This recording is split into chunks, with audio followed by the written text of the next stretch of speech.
Hello friend, সবাই কেমন আছো? আশা করি সবাই খুব ভালো আছো। আমরা ভালো আছি। তো দেখো, আমি এখন ব্যালকনিতে দাঁড়িয়ে আছি আর বাবু খেলা করছে।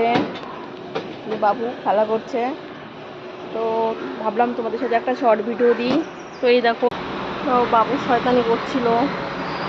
তো দেখো, আমার ঘরের সামনে মেইন রোড, আর একটা ক্যানেল, এখান দিয়ে জল যায়।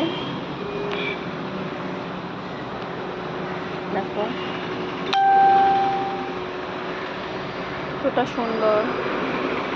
আর আমি এখন আছি কেরালাতে। তো এই দেখো,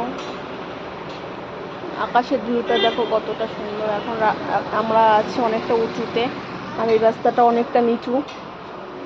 এই রাস্তাটা অনেকটা নিচুতে চলে গেছে। তো ভাবলাম আমরা একটু তোমাদেরকে একটু শেয়ার করি যে আমরা কোথায় থাকি না থাকি। তো চলো, সবাই ভালো থাক।